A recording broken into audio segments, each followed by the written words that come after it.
Okay, we are going live today, and uh, I think it takes some time before we go live. We always face problems. So,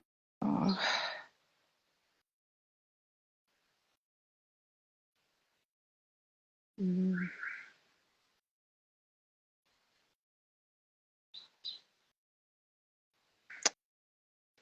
don't understand.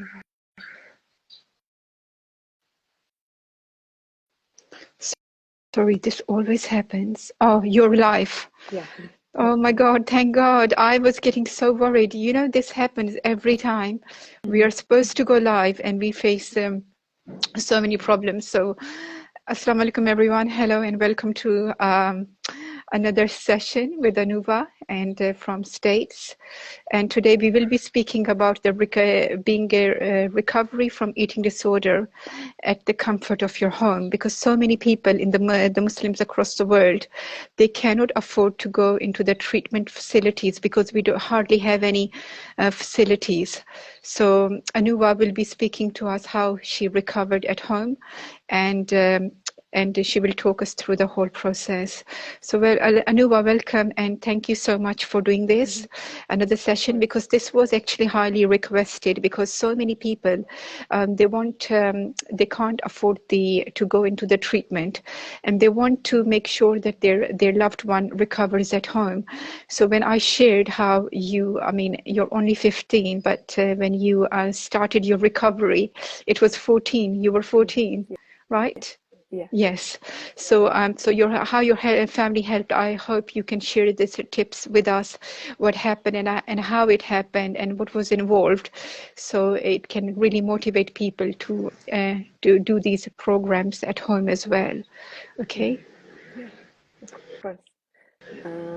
I don't really know where to start. I mean, just like maybe in terms of like how the disorder really materialized inside me. Would that be a good place to start, I guess? It's just like what my Yes, please. experience. Yes. Yeah, okay.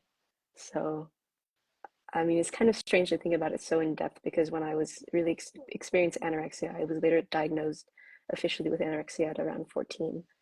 Um, when I was really experiencing it, I never was aware of what was happening. In fact, when I was experiencing anorexia, all I was looking for was encouragement for my behavior. I wasn't looking for information on how to combat it or what I could do to kind of mitigate the symptoms. Instead, I was just looking for, instead of things to feed me, I was looking for things to feed my behavior. And I mean, I think the disordered eating, just symptoms of disordered eating, so maybe restricting meals and calories, kind of started around when I was in sixth grade. I don't know if I'd mentioned that the last time, but I was on a swim team. That was the main physical activity I was doing at the time.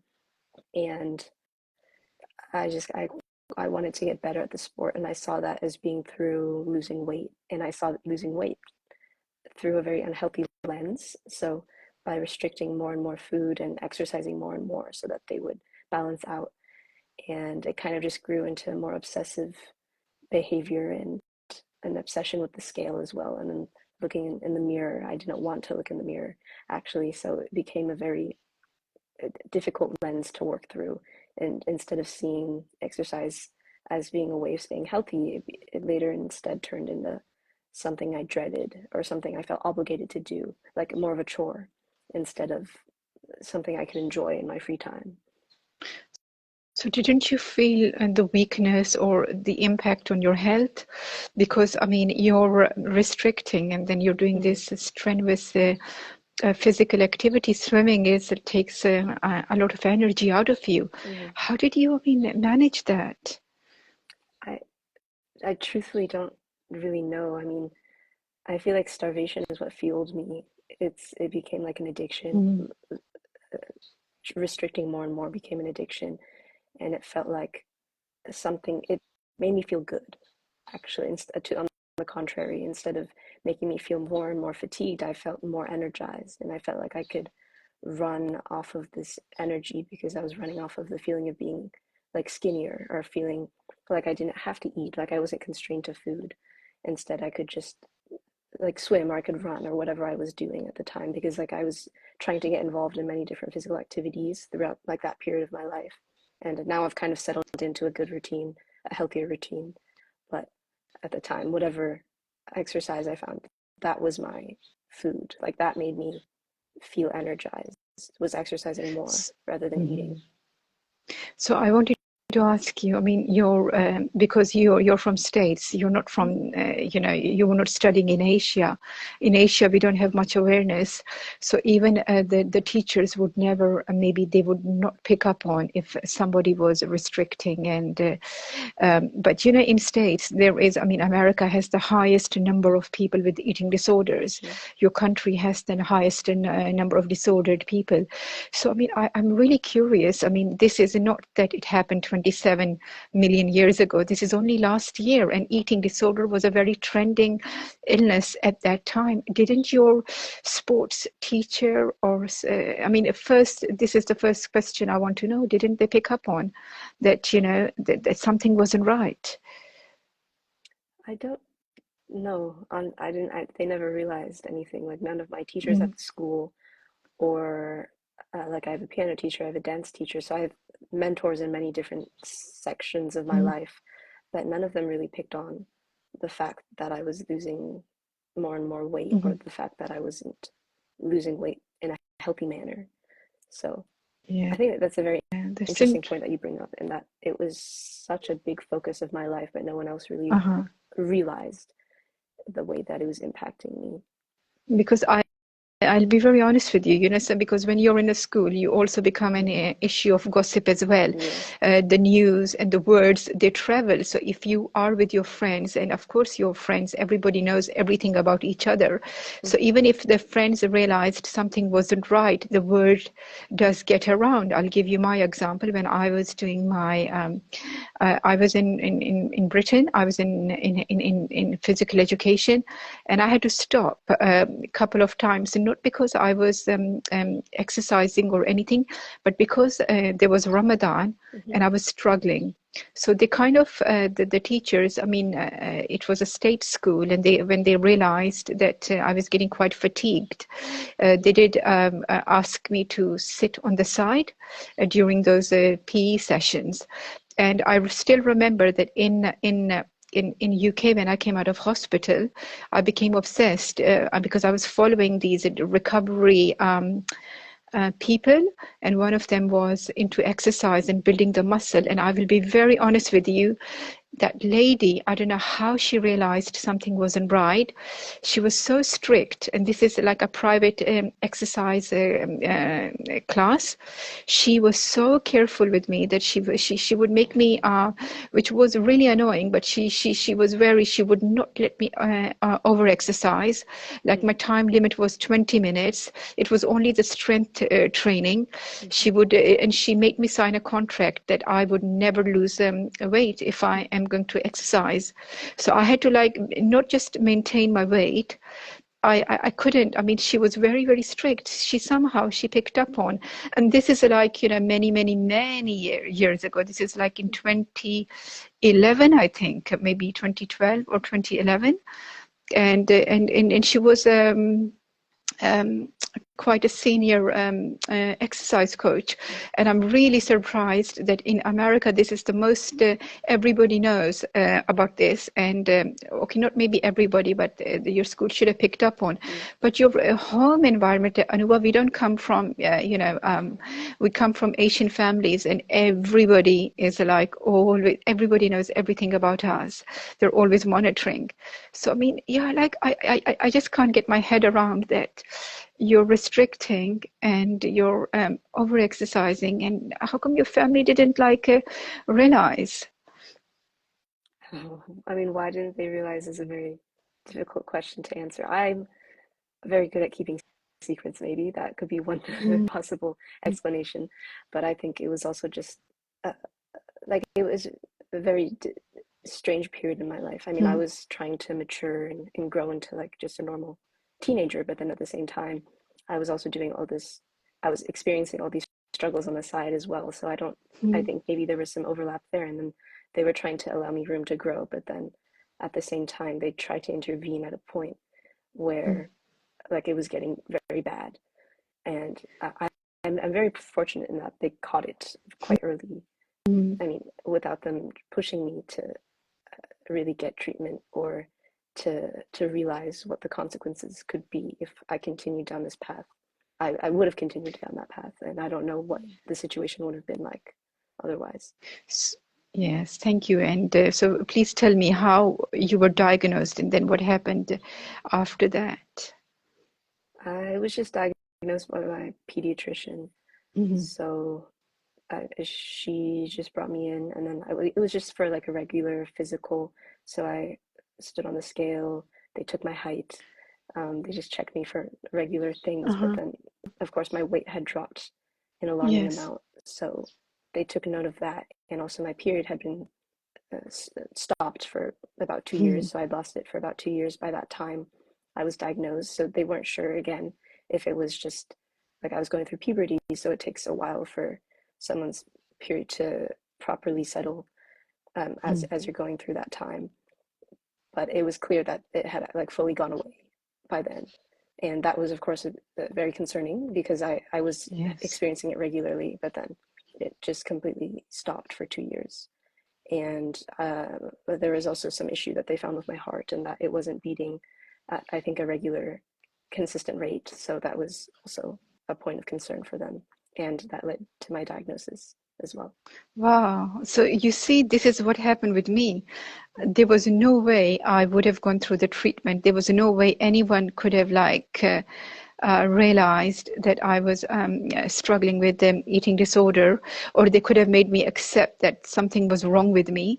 I was going to Senegal to work with the Ministry of Youth. I got this internship after my master's, MSc, and I was so excited. It was something I always wanted. So when I secured the place in that program, I was so excited. But in order to go and live in Senegal for like 6 months, I think it was the duration, or maybe 12 weeks. I'm not sure. I forgot. And I was so excited. I needed a medical clearance. So when I went to see my GP, there was a random doctor there. She was covering for the doctor who would normally be at the surgery. And she is the one who was only there for like this brief moment of time, only for a day or so. She is the one who picked up. She is the one who picked up, and she made me get on the scale. And yes, I wasn't low weight, but somehow she was very smart. And if it wasn't her, Anuva, I don't think so. I would have been in Senegal, and I would have been like, I think, I don't know what would have happened to me. So it was her. It was a random, I went for a medical examination, and she just picked up. Somehow she picked up. And then she didn't give me a choice. She straight away referred me. And yes. So then, I mean, after that, so your family was, of course, then informed because you're underage. Yeah. So, I mean, they were with me at the time Uh-huh. uh, that I was diagnosed. It was a very tricky uh, just situation to manage for me, I think, and to be in, and that I felt put on the spot. And of course, I didn't want to accept the diagnosis. I Mm. wanted to pretend like it didn't exist and that I could get better on my own. I could get better if you just gave me a bit of time.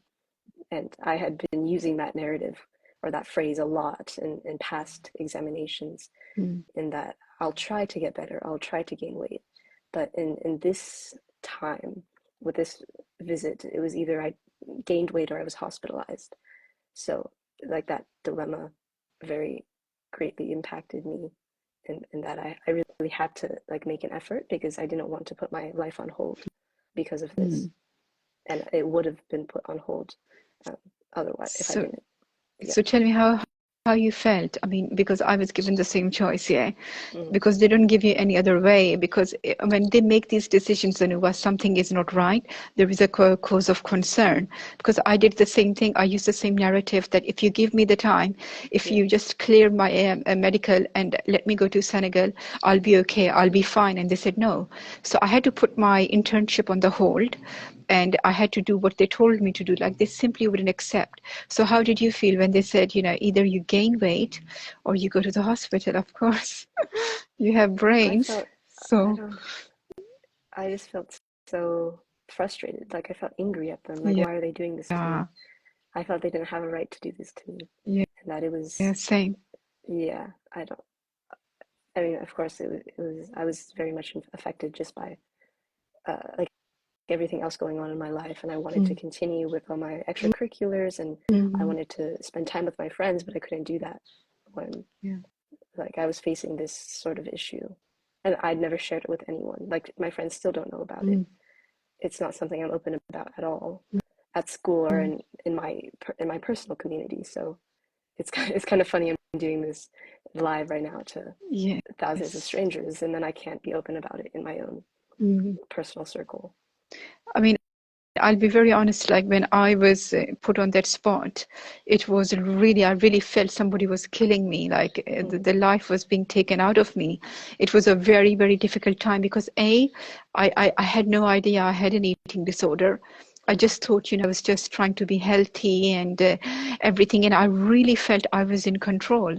I really felt that. Mm-hmm. So when they told me you don't understand, like all my life, I just wanted to I just wanted to do one thing.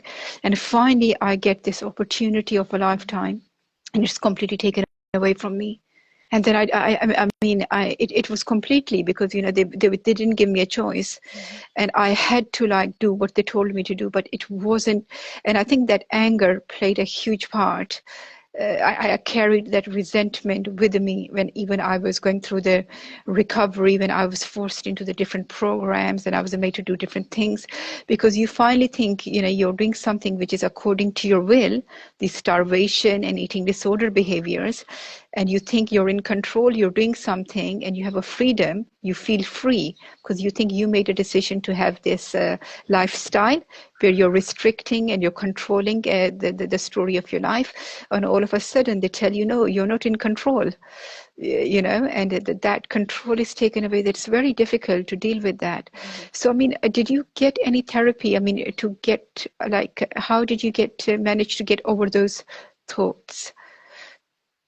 I don't know if I would say I'm completely over them still. Like they still Mm-hmm. will kind of come back, or they'll just like linger around in my head. But then I try to get past them. So I don't know how. Like somehow I try to move past them because I think about all the other things that I could be doing or that I need to be Mm-hmm. doing. So I try to focus on other elements of my life and move past that instead of hyperfixating on it. Because when I was experiencing anorexia, like very intensely, that's all I would think about. My life was completely in this like it's like I was being held hostage by my body, or like Yes. I had to adhere to this number of calories each day, and I had to adhere to this time immense like time spent Mm-hmm. exercising and whatnot. So I never received therapy. I didn't go to a therapist, although it was recommended that I did. I didn't I didn't feel entitled to therapy because I didn't think I was sick enough for it, Mm-hmm. or I didn't feel like I had a right to go to a therapist. It felt like I was being dramatic by being diagnosed, or like this was like a step too far. I feel like I didn't have a right to that. And that's mostly the reason why I didn't want to go through with therapy. And I tried to just like manage it at home instead. And um, it, it's, I don't really know what the exact time period was, to be honest, or what the exact steps that I took were. But I mean, I'm certainly very thankful that it all worked out without the involvement of a therapist. So, okay, now let's get to the home recovery, because the reason we are interested, Anuva, because I'll be very honest, the people I deal with, they can't afford. They cannot even afford one session. I mean, it's like, I still remember there was someone from Misr, Egypt, Mm. and in Arabic, I think some people they call Egypt Misr. Oh. And I remember she was a sports student, and she came to me, and I recommended her a therapist in Cairo. Mm. And you're not going to believe it. At the end of the day, she said to me she couldn't afford. So I said, okay, if you can't afford this therapist in Egypt, why don't you go for the therapist in my country, in Pakistan? Because it's more, and I forgot that, this is not West. This is a developing country where people, some people, they only make $1 a day. This is, how limited everything is. So it was a very big shock for me when she told me that she couldn't even afford $7 for a session. Mm-hmm. And then the biggest another problem was that the families who really want to do something, they really want to help. They want to know if it's possible, if their child can recover at home. Like there is a mother here, and she said, I really want my daughter to recover, and she stitches people's clothes to feed herself and her family, and she's on certain kind of benefits because she's a widow, but there is no way she can afford the treatment. So she really wanted to know if it's a possibility, because when she did consult a doctor, a therapist, she paid, which was equivalent of I would say maybe 25 or $30 of your money, of US dollars. But for her, she had to go into the debt in order to get that money just for the consultation. And she said, there is no way. She said, but just tell me what I can do. So when your family stepped in and they wanted you to recover, please talk us through that. How did the breakfast, lunch, and dinner? I mean, because you have to, in order to recover. I mean, when I was in a hospital, we had to have 3 meals a day, like 3 square meals, and in between, like they would do 3 snacks. So the one snack was like 11 p.m., one was 3 p.m., and one snack was 7 p.m. And now this is like your breakfast, lunch, and dinner. And the general guidelines are that if you're recovering, you have to have 3 meals and 2 snacks. Yeah, okay. Yeah. I had that routine as well. Like I had to eat 3 meals and at least 2 snacks, or else there would be some frustration expressed by my parents, and that I don't think they completely understood why it was that I was experiencing this disorder, or at least they didn't see it through the same lens that they would someone else's daughter. I mean, I'm obviously I'm their daughter, so they were kind of influenced by this other factor in that they want me to get better, but there's this additional element in there as well, and that they can't do it from as objectively as they might someone else's child. So I mean, I wasn't it wasn't necessary that I like strictly eat with them at every meal and every snack. It was just like they would check in and make sure I was taking enough food to school, and that I was eating enough at dinner, because that's the only meal. If we do have a meal together, we'll only have dinner together due to like different schedules and whatnot. So yeah. But were And they you also, yeah. like committed to eating and finishing all your meals? Because when I was in hospital, the reason they put us in hospital, because they don't trust us at all when it comes to the feeding and refeeding, because your illness is so strong. And I remember like the first day I was in the hospital, I was petrified, because I think after maybe 6, 7 years or 8 years of the anorexia, and not having any breakfast, or maybe 9 years, I don't remember how long it was. All of a sudden, I'm told to sit on the breakfast table. And like what they were giving me, I was shaking. I could not bring myself to finish my food, and I had to, because there were people sitting on the dining table waiting for me to finish, and I was the last one to finish. And I didn't realize they have this, because it was my first day, so they were more lenient on me. But I cannot even tell you how scared I was, because all of a sudden I have this the food I would never eat anyway in front of me, and I have to eat, and I have to finish everything. Otherwise, I can't leave the breakfast table. So, I mean, were you committed? Did you finish everything or no? Or did you have your way? I tried to prevent them from giving me more and more food, of course. And then when I would take food, I would always try to do it in like limited amounts, like the bare minimum is what I would take. I wouldn't ever take more. I wouldn't make the attempt to eat more unless they were like constantly encouraging me. I don't want to use the word force, although that's how I saw it at the time. I saw it as being forced.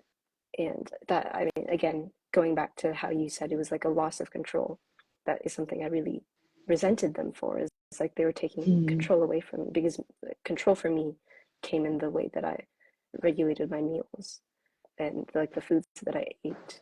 So it gave me something to rely on. So it became like my friend, but like a very toxic friend, not a good friend. Yes.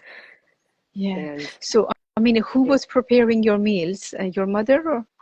well, I make my breakfast, lunch, and I take snacks, but then my mom does cook dinner. So Hmm. it's all Bangladeshi food. That's what we eat at home. And Yes. yeah, I mean, I had very like a great difficulty trying to understand what the correct portions were. Hmm. Like even with like with new foods, I would get a lot of anxieties. Like I don't know how much is the correct amount to eat, Hmm. or like just with like porta or something. If she would make that, I don't know how much I'm allowed to eat because I'm so used to like eating 2 pieces of bread. Like Hmm. I know what 2 pieces of bread are, but I don't know how much like a just one porta is, because it's made differently. There isn't a label that tells me how many calories are in it. So Yeah. That's a big challenge because when I even remember in hospital, like, okay, I didn't do the calories, I didn't count because I don't come from the culture where we even know what the calories are. I mm, only started learning about the calories when once I was in hospital with all these different people because there used to be huge anxiety around the lunchtime mm-hmm, and the meal times, and I realized everybody was like very focused on numbers and cals, and I didn't know. But when I came to, like, when I was at home, I realized there is no way I can figure out what the calories in our yeah, meal are because my mother was using freehand, mm-hmm, like for example, when she felt the oil was less, all of a sudden there was no measurements. It would go in. And if she felt like she needed yeah, something, like you understand, yeah, and they used freehand, and I was so shocked. And one day I said to her, I said, you need to measure, you need to, you can't use more than one tablespoon. And she was shocked, and she mm-hmm, said, no, we can't do that. And or I was encouraging her to use those sprays, mm. Yeah, like I know the those. sprays. Yeah, you understand. Yeah, And she goes, no way. She goes, we can't do that. And they just wouldn't. And I remember when I did come out of the hospital, I came with a lot of behaviors which was so shocking for my family because I all of a sudden I completely changed. I wanted to eat the food which was completely different, and they were buying it, but the problem was it was something like they would never eat. And I was like, no, but this is, what I'm going to have. This is how I'm going to have it. It was so difficult for them because all of a sudden it's a big house. We are a lot of children living in one house because we were all studying in UK. So mm-hmm, all of us were students in one house. And all of a sudden it's me. Who's causing a lot of problems, and they were young, influential people in the house who would like look at me, and I would be sitting there with this odd looking plate. So I mean, did your family ever like thought that, how you're eating does not fit in with how they eat? I don't know if they ever thought about it that in depth. Their main concern was just that I eat, Hmm. and that, like, period. That's all they wanted Yeah. really from me. And I mean, like, they would also try and eat like a bit more healthy. Like that we have a great, and just in our culture in general, we have a great focus on Hmm. eating like more vegetables and more like organic produce type foods. At least that's how it Hmm. is in Bangladesh. Like when I would visit, that's what more our family was like, and that we would look for natural foods and just Hmm. like foods from the outdoor groceries. Yes. But here in America, everything is packaged and everything comes in like these containers. This is So what, it's, yes. yeah. I agree with you because this is what happened with me. Like when I come from Pakistan, like I was born in UK, but I was Mm-hmm. raised in Pakistan, and then we went to Oh, UK to study. And I remember in Pakistan, everything came from the farm. Like, mm-hmm. my family, they produced their own lentils and people do that, but we get everything fresh from the farms and everything. So then all of a sudden what happens, it was so shocking for my family. I go into the hospital, I come out, and my diet has completely changed. It is like I wanted to eat the packaged food, like mac and cheese, which comes in the boxes, because I could see how many, I could see what, yes, you know what I mean. And then all of a sudden I was experimenting with these weird things, and they were really, really taken back, especially when I would visit Pakistan, Islamabad, because nothing was labeled, and my mother found it very difficult, very, very difficult, because she didn't know what to do, because I just wouldn't eat, and I would deteriorate. I would be like, no, but this is what I want to have. I want to have all these foods. And she said, but this is not good for your health. And then it did take some time to realize that, what they eat is more better. It's more healthy. It's more good. It carries a lot of value. So when did you started seeing improvement in your weight and in your energy levels, and decrease in maybe your physical activities? I mean, how long into the whole Yeah, eating? Mhm. I would say around like ninth grade, like shortly after my diagnosis, they put a sharp limit on how much I could exercise, and it was also around the time when I was trying to get like more into dance. Is like that's what I currently am doing. I Mm. practice ODC, which is like it's a classical Indian style, but it's very present in Bangladesh. Like it's become our national dance as well now, Mm. and I was like trying to get better. Of course, like when you start something Mm. new, all you want is to continue practicing that and get better. But of Yes. course, at the same time, it's a very strenuous and physical activity Mm. and it's like a form of cardio. And cardio was a nightmare for me at the time. I was looking for so many different ways that I could just like burn Yes. calories, and like through No. running outside and running up and down the stairs, like sitting on a rowing machine, just like whatever I could find. And I would do that for like an hour or an hour and a Mm. half or whatnot. Yeah, I don't it's so strange to think about now because it wasn't like a surprising number to me at the time Mm. or or anything. But yeah, so they would say only you can only dance for like 30 minutes. And like today I dance for like an hour and a half at least. Mm. So it's like I've built my way up to that Mm. time limit to be eligible for that time limit because I'm eating enough now to Mm. maintain such activity. So, So do you have any siblings at home? oh no, it's just me. You're the only child. Yeah, I have a dog, if that counts. Oh my God. So, because I think I Mm. told you we are six. Oh yeah. Yes. And when I was living in Britain, in Britannia, in my house, I also had my cousins. Mm. So we were all living together. Don't worry, six of my siblings, we were not living together in UK. Two of them were in Pakistan, but four of us were in UK, and then there were my other cousins. So like what happens, Anua, when you have a lot of people in the family and siblings, the that's why I was surprised that your behavior, and it wasn't Mm. picked up on, because with me, I'll be very honest with you, it was impossible. Like when I was going in school, it was impossible for me to miss the breakfast, because everyone was downstairs at a set time, Mm. and everyone had to eat. There was no way they would allow us to leave the house. Mm.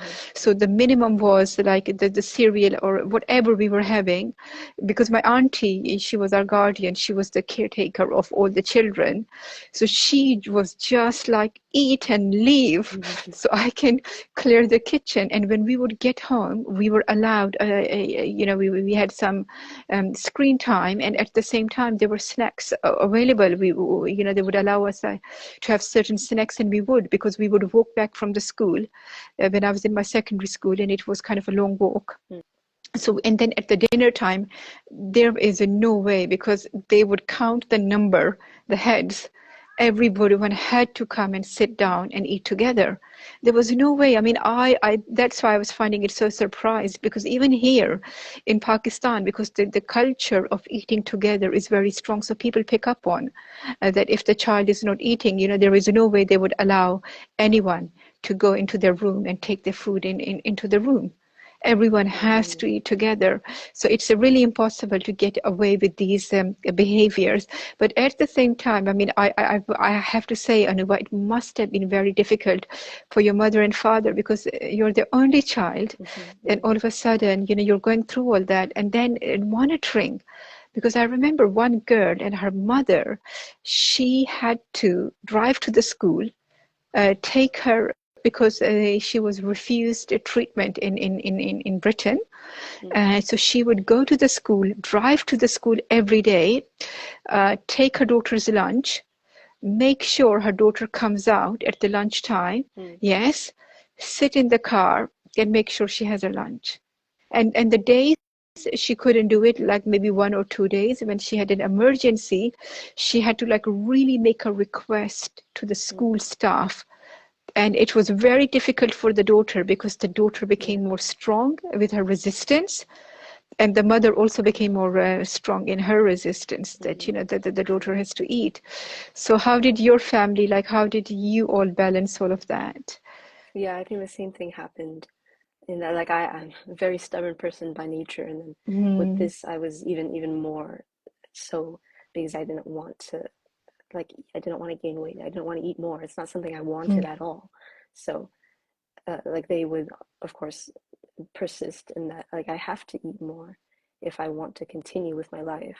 And I think their concern, which you might be able to understand, was more about my grades, in that if I had an eating disorder and I mm, had to be hospitalized for that, I would, mm, like, my school life would suffer, my mm, academics would suffer. mm, And like that, I think, is the main perspective they were coming at my experience with the illness from.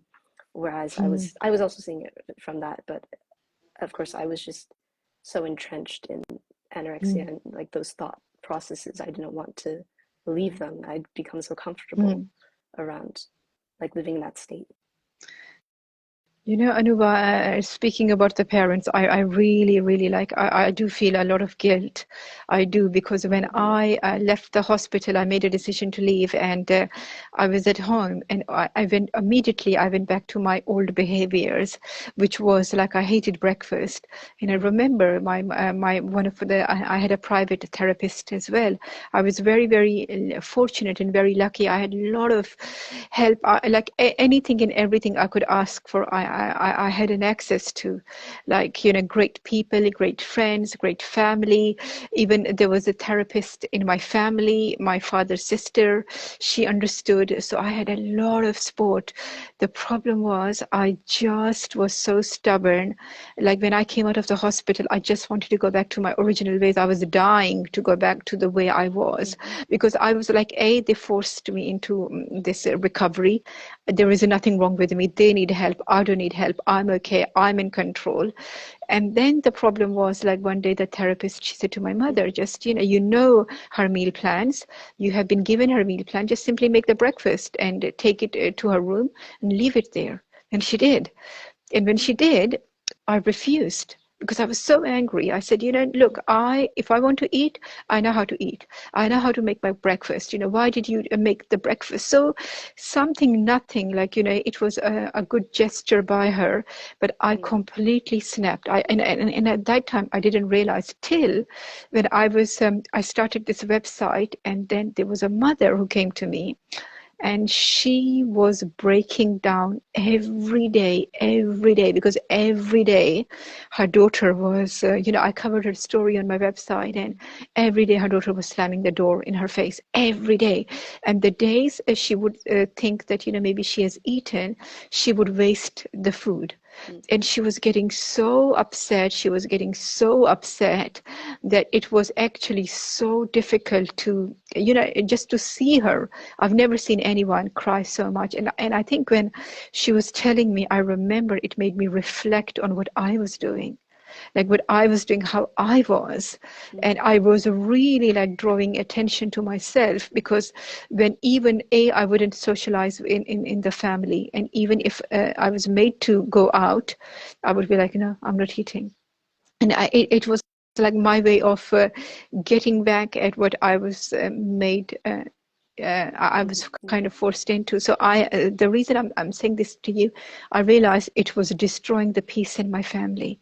Everybody was literally on the edge. The children in the home, the young children, the cousins, the elders, because no one knew how to deal with me. And the mood swings of mine, you know, the slamming the doors. And no, it's not coming at teenage years, because we had we were very disciplined and very good children. And then all of a sudden, I'm in my 20s, I've done my master's. It's the age of maturity, and I was behaving like worse than 11-year-old. And then in my family, I had an 11-year-old, and she's looking and she's watching. She's really looking at my behavior, that, you know, she's slamming the doors, she's getting her way, and then they would give in sometimes. But it really was destroying the peace in my family, and I just refused to see that, till I was like into all of this, and I realized that it really destroys the fabric of the family. It divides the family.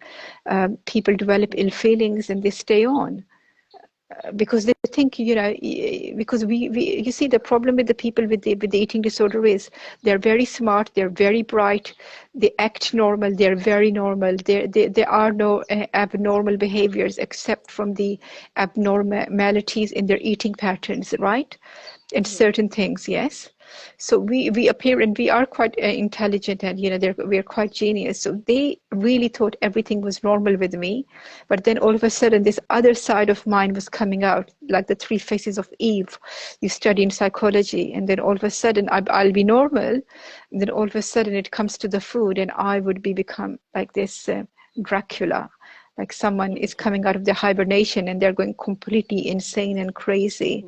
So yes, I mean, I think, you know, your family, the way they managed and the way you managed, I think that's really incredible. That's really tremendous. I mean, what would you say? I mean, if you were, if it was your mother who was struggling with this and it was you, I mean, would you allow her to have her way, or would you encourage her to go towards the recovery? Oh, I would have certainly encouraged her towards recovery.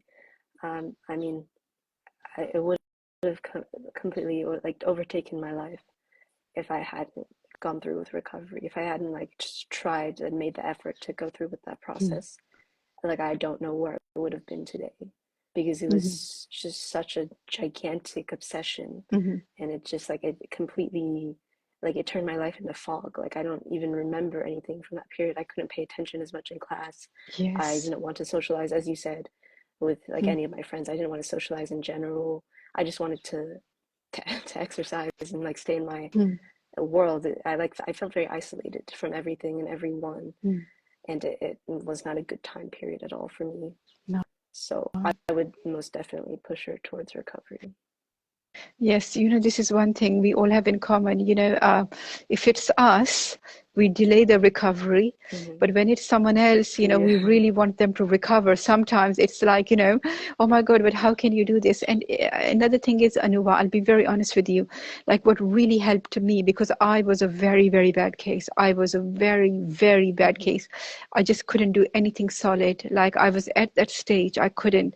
What really helped me was when I started looking at food as a medicine, when I started learning about the food. I mean, not in, you know, what is good or what is bad, but what was a medicine for my body.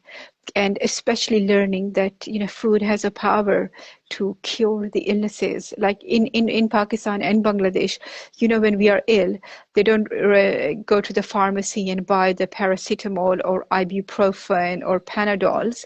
The first thing they do is they start brewing these teas. If yes, and you know, they give you this tea, they brew this tea, and then they always use the home remedies, and the reason is because we are not rich nation, you know, we are developing countries, and it's more economical, but and if you really think about it, it's very, very good and very healthy, what people use.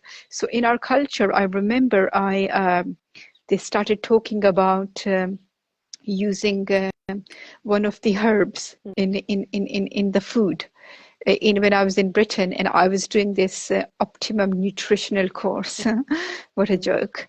But I was doing this nutritional, yeah. So so I was doing it, and they were talking about the herb, and they were talking about the properties of this fenugreek, yes. And I thought to myself, my God, we use fenugreek. And they were talking about the turmeric. And I realized, our food, what they give us has everything. Like everything is included, like from the ginger to the garlic to the tomatoes to all the spices and herbs. And so what we are getting on the table, on the plate, is a complete meal. But the problem is, this is not how we see it. So if you come here, I mean, people don't have like, I'll be very honest with you, they do very strenuous hard work. They work on the fields. They do very, very hard physical labor. And the difference between those poor people, the working class people who live in abject poverty, and the people who are from the middle class, from the well-to-do class society, is the health. The people who don't have much have a better health, yes, because what they're eating is very limited, but it is complete. But the people who have a lot of money, they're experimenting and they're going towards and it's causing them a lot of problems. So this is something I did learn, and I realized that I don't know whether it's in Bangladesh, you go to these shrines and they give you food. It's like a mosque, and they cook. Okay. They cook food in these huge pots. Yeah, and I then they feel like I've distribute heard the of food, and that everyone, somewhere.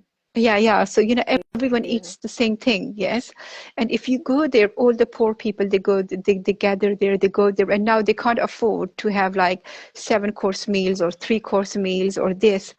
And if you go and eat there, you realize it's the most delicious and the most nutritional meal. And it really, it completes you, it fills you. It's not like how the eating is like in West, that you're constantly snacking, you're constantly like having these salads and starters and the main and this and that and desserts. Here it's like it's very simple but very nutritional with everything. So the whole purpose of that meal they serve in these places is to give you enough strength to feed your body enough so you can get through the whole night without waking up, without having hunger pangs or anything. So I think this is something I did learn about my food, that it is very, very good. It does carry a lot of values. And if like I'll ask you one thing. If there is a Bangladeshi person who's trying to recover at home, because there are many, and you know that, and the family is the income is very limited, because you're fortunate, your family Very could much so. afford your ways and what you wanted, your selective food choices. My family could also afford my selective food choices. The problem is, that not this is the big dilemma here. The people are watching the videos online, and then what I eat in a day video, yes, who's recovering, yes, and then this person is like really talking about how healthy it is, how good chia seeds are, the salmon and everything. The problem is they can't afford any of this. So what would you advise them? That's, I think, a good question to be asking, and I don't know if I completely am the correct person to answer, just because I come from a very wealthy background. Like I have, uh, I'm very fortunate. I'm very privileged, But and Anuva, you also know about the organic produce. You yeah, come from Bangladesh. You know what that's people true. eat there. Yeah. Yes. So based on that knowledge, if you use your knowledge and your wisdom, yes, let's forget for a minute that you had this illness. Let's just use your intellect, because you have the knowledge. Okay. What would you advise people from your country? How should they be eating at home? I mean, should they be emulating our behaviors, which destroyed our families? Or, should they be eating within the families and and the quality of food in your country is good, mashallah. Yes. Yeah, I would certainly say to focus as much as possible on producing like organic meals and using just like natural Mhm. foods. So like just vegetables and fruits. I mean, we always like everyone in my family, our friends in Bangladesh, they all have like rooftop gardens, so they'll like get produce. Yes. Just they'll go up to the roof and they'll take off just like fruit it's from the plants up there, and then there's like a chicken pen and like live Yeah. animals, eggs, and everything is just like on your rooftop, which is very nice, of course. And also I mean, I guess like there isn't as much a focus on calories just in our culture. Like Yes. it's more so just like you cook based on your intuition and like just how you feel Mhm. about the food. Like you throw in this number of this like spoonful of spice, but you don't care. You just like look at it, and if the color is correct, then you know you're Yes. doing things correctly. Yes. So Yeah. yeah, I I mean, think I, yeah. I honestly, I would give the same message to the people of my country and, of India and Bangladesh that it's not possible for someone who lives in India and Pakistan where the family is maybe making their income is only about 35 to 45 or maybe $50 a month, or some families are living on $100 a month because there are so many energy bills. There's a recession, Mm, and it's not possible for them to go and buy these kind of foods for you. And especially even I'll give you an example, the protein shakes, the protein powders, because mm, sometimes you see, because in the West, the packaged food has the calories, yes, it's more easy for people to fall into the disordered patterns. The problem in my and your country is we don't have the packaged foods and we don't have these labels. And now actually they're encouraging our countries, yes, mm, to use them. And I would highly encourage our countries not to go down that path because it's not mm, good. And so the problem in the West is I always knew, like if I went to the Sainsbury's, yes, like you have Walmart and I think and yeah. Trader's Joe. Yeah, Trader Yeah, Joe's. yeah. Trader Joe's Yeah, has a yeah. So you go there and every single thing has a calories. Like, it's like yeah. in your face. The first thing you see is, yeah, how many calories, how many fats, and how many protein, and etc. In Britain, in UK, the same problem. So when I learned this, calorie counting behavior, it was horrible because my family was Hmm. basically like I was buying the food they would never eat, and it would sit there. It would sit there, and then it would go out of date. I had this obsession with buying everything, which the lower the calories are, the better. Yeah, The yeah. problem is my body wasn't accepting that food because in my teenage years I was raised on very healthy food, very good organic produce, Mm, and very good quality food. There was because my auntie would do when all the children and the students were living in mm, this house, she would do the grocery shopping. We didn't have the right or the privilege to go and say, oh, I want to buy this and that. She would do the shopping. She would come. She would cook all the meals together. This is it. Khalas. End of discussion. And you're eating what is there in front of you. So the mm, problem in the UK and in the West is it's more easy, 100% more easy to fall into the disordered behaviors. right. A, because of what is available in the supermarket, and because how and like in UK, in the Boots, they used to have a section with number of calories in three digit calories meals Mm, for the lunch. So if you have your lunch from this section, you fall into the three-digit category figure, like number of yeah. calories, and you can understand. I don't want to say it was in your face all the time. It's in Boots. So the like what I would say is here the problem is when people start cutting back because they don't know the calories, they simply cut out the food. They stop eating, which is more dangerous because then all Hmm. of a sudden you're not like in the West, you gradually cut down on your calories, yes, Hmm. but in the here people simply cut out the foods.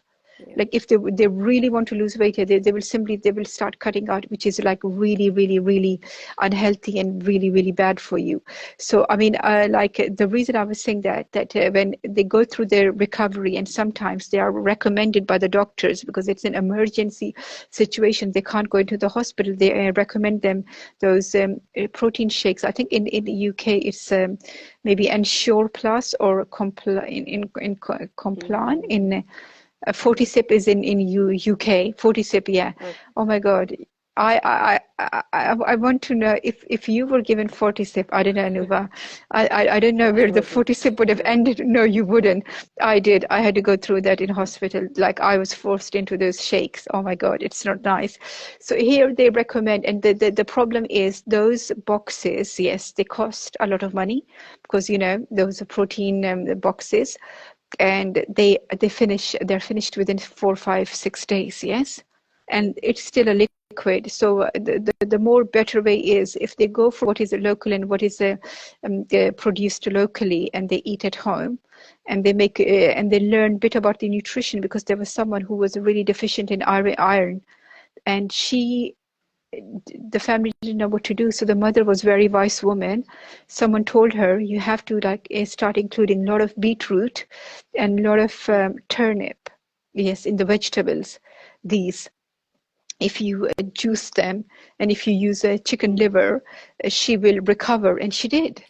So I think, we do have really good and really excellent ways, and we don't have to follow what is on the net and what they're recommending.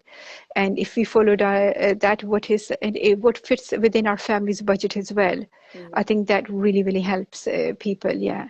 So, and I think also I would highly say this, I swear, if you are recovering, I think please, if you can talk to someone, you always need someone. Like if you're angry, please speak to someone. Because what it is, yeah, I'll be very honest with you, when we are recovering, it all becomes about us. Yes? Because Anuba, when you were recovering, it was you and your calories, your food, and what was happening with you. The focus was never on what was happening around you, yes? Yeah. The problem is you're also going through your moods and you're going through your emotions. I highly recommend, if you are recovering at home, I say to the families as well, please, like even for the carers, there are avenues available. There are carer support networks. There are forums. Okay, maybe not in our countries, but internationally they are available. If you want to get a support, you can get in touch, and we can put you across to the people, the mothers who have gone through the same thing, and they can support you. And if you are suffering and you are recovering at home, and of course, when we are recovering at home, we all hate our family, that's so natural. They become our greatest enemy. So, if you want to speak to someone, you want to vent your spleen, please don't hold anything in, because you explode from time to time. And when you do the explode, the consequences, the ripple effects of your explosion, your anger, are not good. Because at end of the day, Anuva, everyone's mental health matters. Whether it's me, whether it's your mother, your father, my father, everyone needs to be in a good and stable and happy environment. So I think we are very privileged in this time, because the work you're doing, inshallah, it is also going to create more awareness of our behaviors, our moods. Because the difference between us and the people in the West is we especially in Bangladesh and Pakistan, we are constantly with our people, with our families, we can't do this isolation and locking ourselves in our rooms and eating by ourselves and slamming the doors, because there are 13, 14 people who are witnessing everything, your behaviors, and then it becomes very difficult for everyone. So, and I think, and then you're seen as a bad cop, the family seen as the victims, and sometimes, yeah. So it's better that everyone who's involved in the situation speaks to someone, and you understand why someone is going through something. Yes. Yeah. Yeah. So I also wanted to ask you one thing, the last thing, the Ramadan. Yeah. Did you fast or no when you were going through your recovery? I fasted. I've only ever fasted like a few times. I never did like the full month of Ramadan, just because to be like completely transparent, my family is like very religious. Like my mom is quite religious. Like she prays like every day, and it goes to the mosque. But then my dad's side of the family isn't very religious, so we have that kind of like inter family conflict that exists in terms of religion. But I did do a couple days of fasting when I was experiencing an eating disorder, and I mean, it felt good to me, but then I didn't want to eat the proper amount when it came Yes. time to like break the fast. So that kind of became an issue, and that like I wasn't allowed to fast anymore afterwards, because I wasn't able to Yeah. replenish the calories that had been lost during the fast at the time that we were breaking it at the end of the day. Yeah. I think the biggest issue with our people is Ramadan. Hmm. And if you Google Ramadan and everything, if you Google Muslims and eating disorders, every single article by the West is on Ramadan, Hmm. Ramadan, Ramadan. Ramadan never rests. It's all year round. And, they don't realize eating disorders are not simply confined and limited to the Ramadan. And everyone, Anuva, that's the only content the Western media knows how to produce, and everybody, knows how to produce. And I think we spoke about this, that, like there was one time no one spoke about it. Then all of a sudden there was a tsunami of information on Ramadan, Ramadan. Everyone, you shouldn't be fasting in Ramadan. You shouldn't be. So the problem is, Ramadan is a very, very, very important part of our faith. It's one of the 5 pillars of Islam. Yeah. And so the fasting is not just the physical fasting, it's the spiritual fasting as well. And like, I was like day before yesterday, I was really, I felt really ashamed. There was someone and who was speaking about fasting, and he said, so if you're doing a physical fast, Yani, you're restricting from the refraining from the food and drink, but what about, but if you're not changing your ways, you're not controlling your anger, you're still like doing the forbidden things, you're not changing your behaviors, because the fasting is, the month of Ramadan is not just about the physical fast, it's also about reflecting on your self, taking accountability of your actions and improving them. That carries the highest merit. So the spiritual fasting is very, very, very important, and that fasting has highest level of rewards when you change your behaviors and everything. The problem is when Ramadan comes here, people, like, I'll give you an example. I was never into Ramadan. Like when the Ramadan used to come here, I used to find it really, really difficult. But I had to fast, because obviously, I didn't have a choice, because, we were so many of us, Yeah. and we always did everything everyone did same, eat at the Mm. same time. So everything, all the activities were unanimous, right? So there was no individuality, which was good, because it really keeps you grounded, and everyone is doing everything normal. And but when I got my anorexia, my God, all I wanted to do was, yeah, not just fast in Ramadan, but Mm. fast outside the Ramadan as well. Yeah. And so here, in these countries, when the Ramadan comes, yeah, people feel really isolated. They really want to know what to do, and I think my whole advice is, get the medical help, speak to your doctor, consult your imam, show them the website, because we present two sides of the arguments, yes, and then make an informed decision, but also make sure.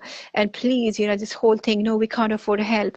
I swear, Anuva, I'll give you an example.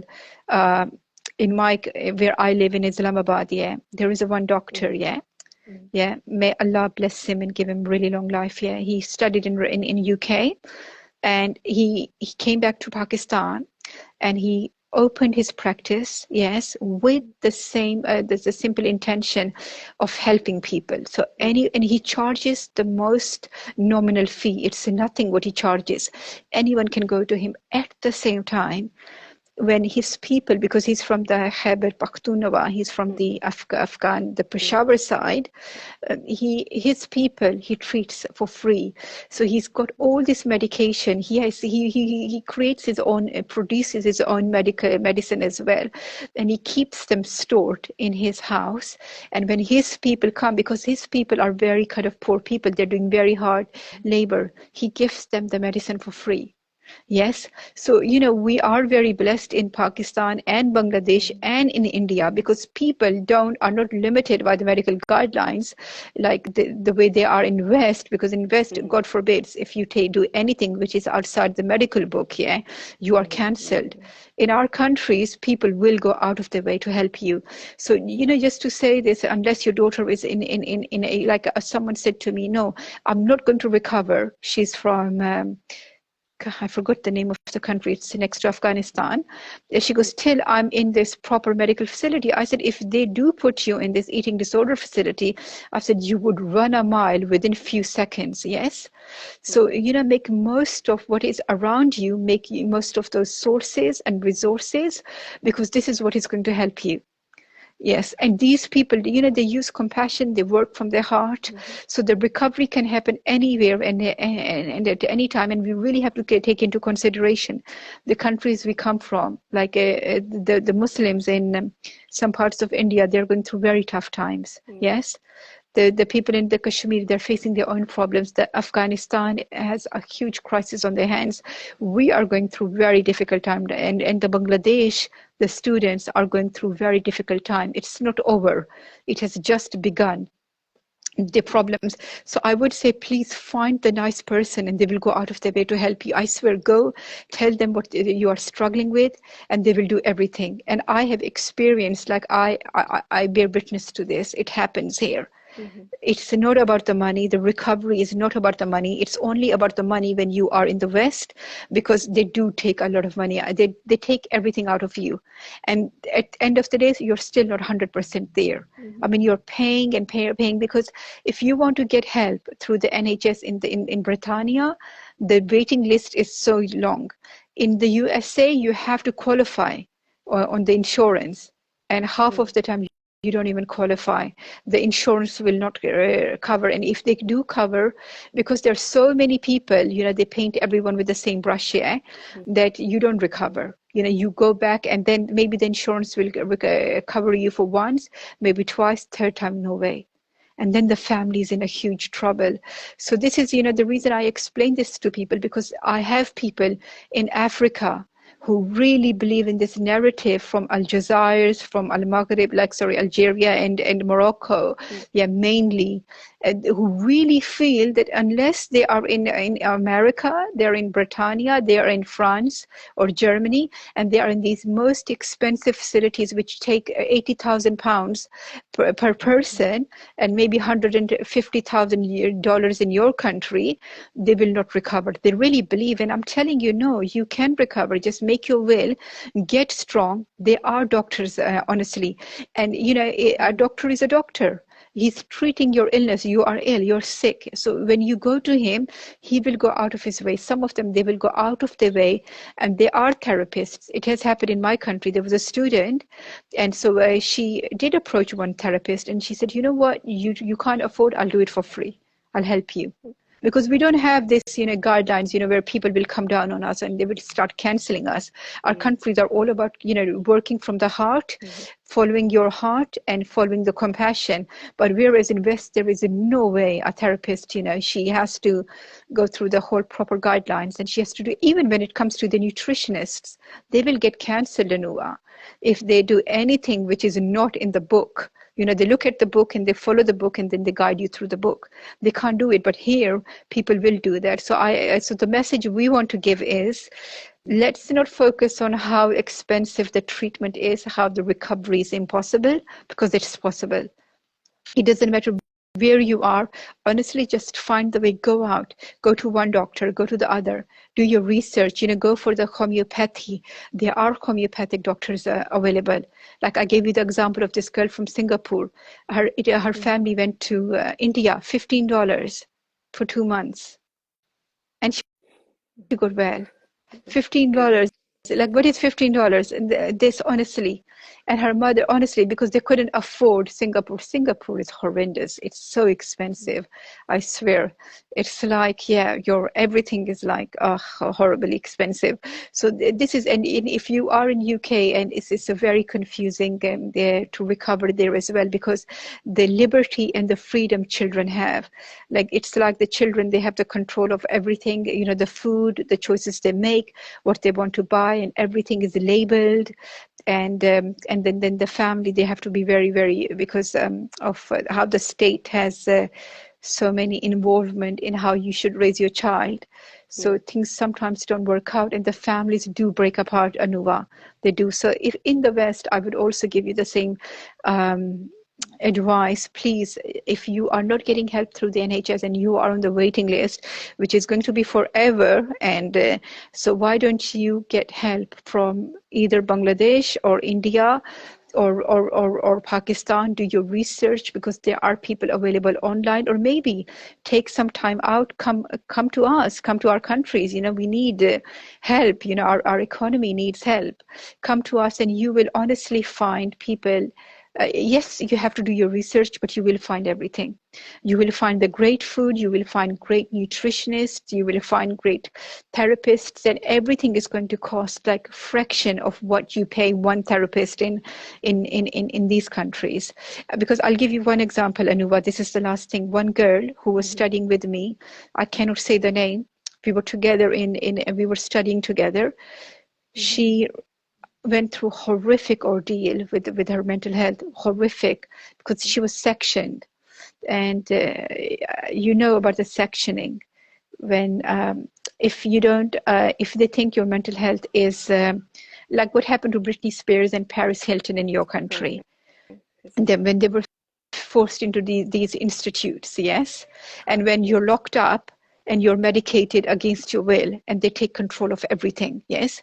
So this girl was basically sectioned, yes, and everything, and the anger came out when she was sectioned, and the more angry she became, the more fierce the sectioning became. Now the problem is, she came here. When she came here and she started doing really well, I mean, her mental health improved. She was happy. She was in a happier place. But when she goes back to the country she comes from, she's controlled. They're still monitoring her. There is because for her, she was sectioned multiple times, not once, yes. So then they gave her a new diagnosis. They told her this is what is wrong with her. And there are 3 mental health conditions. So when she came here, they said, no, we don't think so. We don't think so. This is, what is wrong with you. So now I would say always, do your research, go to different people, especially when it comes to India, Bangladesh, and Pakistan.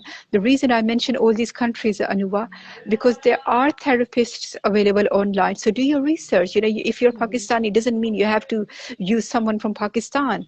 Bangladesh is your country as well, and there are in India as well. So do your research and find someone excellent. Don't be limited and don't be restricted. Yes. And the second thing is, don't allow, if you are living in the West, even in America or in the UK, please don't allow this situation to get to the stage where your child is sectioned. I swear, because that is going to destroy everything. Because for your child to be on this medication already, it's all about the control. But when you think your child is not listening and you think the sectioning is the only way, sometimes it is, honestly. But I will be very honest, the people I have seen get sectioned, I'm not talking about the Western culture, it's different, yes. I'm talking about my culture. I've seen 4 people get sectioned, yeah, and I've seen how the trauma has never gone away, never fully gone away. Like it really stays with you. So please, if your child is suffering, be more informed, be more involved in your child's life. See, and the reason I say don't monitor the meal times, but please make sure that when you're eating as a family, your meals are good. They carry a lot of value, health value and nutritional value. Eat together. And because it's, if your child is underage, and even if they're not underage, like in Islam, we don't have a legal age, where you completely fly off and, it's your way and no other way. We will always, always be under the authority of our parents. They will always get that respect they deserve. So, please always make sure that the meal times are good. They're a happy environment, and all the children are getting what is sufficient, what is needed for their development and growth. And if your child is displaying any of the behaviors, please, do your research. Don't confront them straight away. Find out, involve someone and find out what is wrong with them and get help, so they can live a really good and healthy and, excellent life, inshallah. And so do you have anything else to add? Any advice you would give to people who are in the same situation?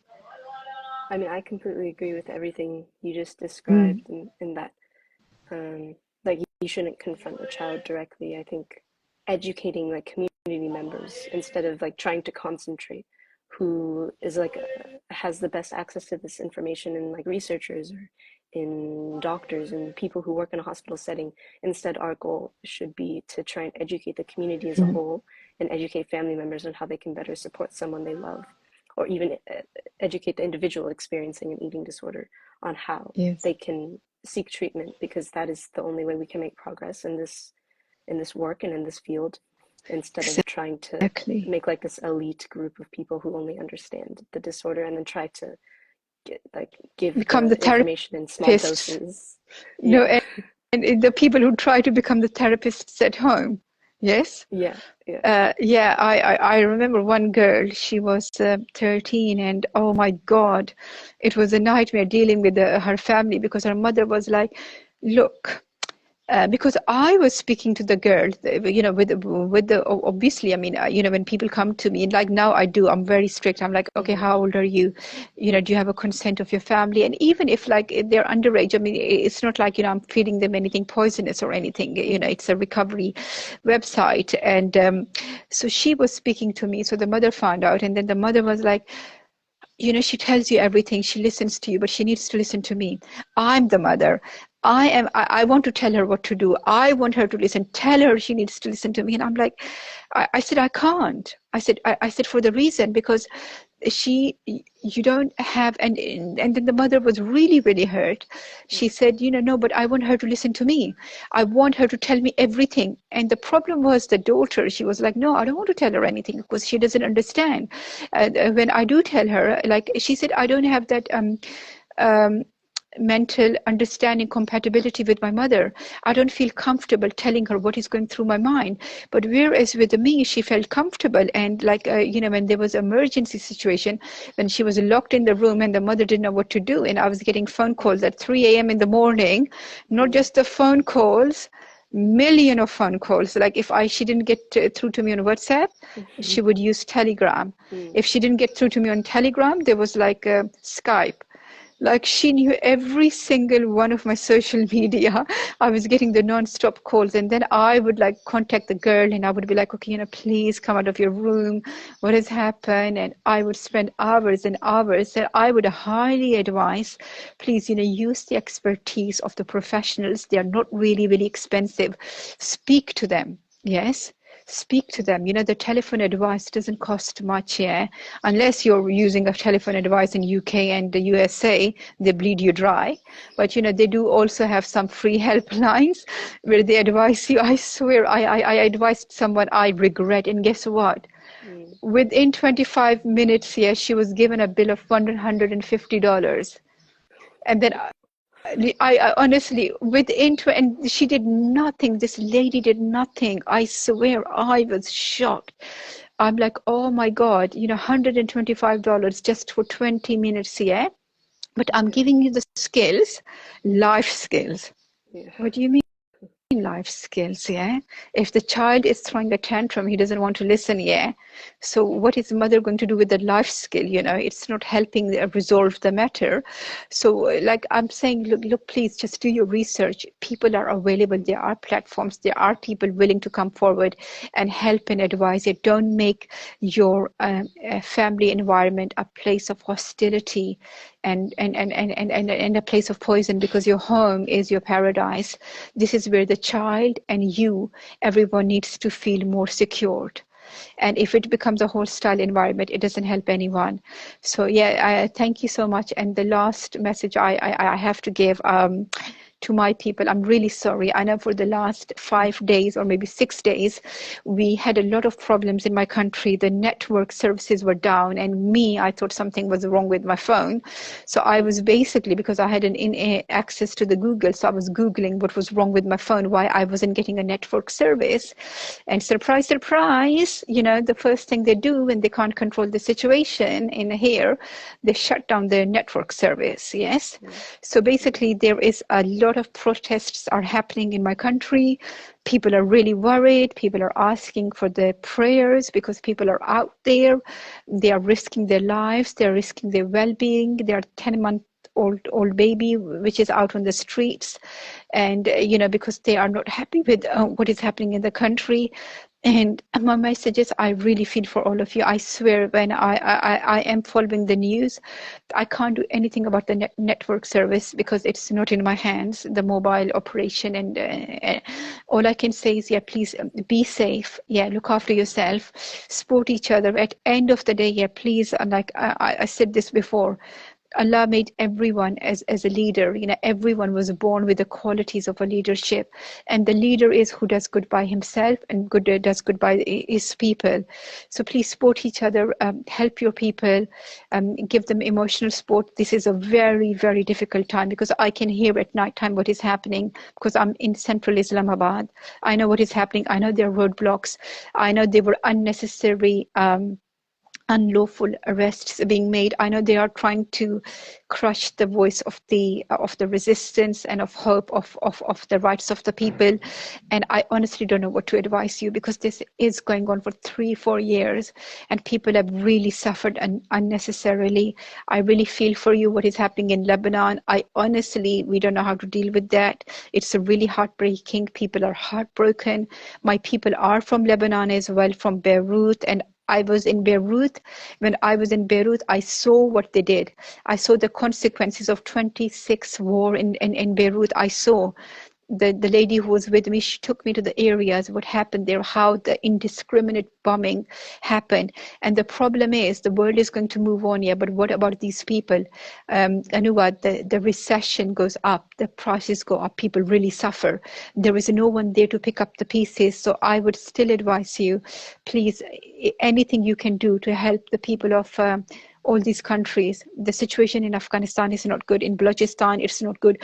What is happening here is a nightmare. It's the worst thing we are experiencing, and we know what is happening. Everybody knows who's doing and who's behind everything. All I can say is, yeah, please, instead of risking your safety and well-being, just help your people, support each other, and go forward. This is how we are going to build this nation again, and this is by helping each other, supporting each other, whether it comes to the mental health, whether it comes to the economical crisis. Help each other. These people who, whatever they're doing, they're never going to change.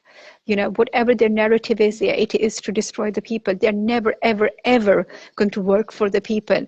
So do what you can do, spread peace, spread joy, spread happiness, help each other. What is happening in Lebanon, we know.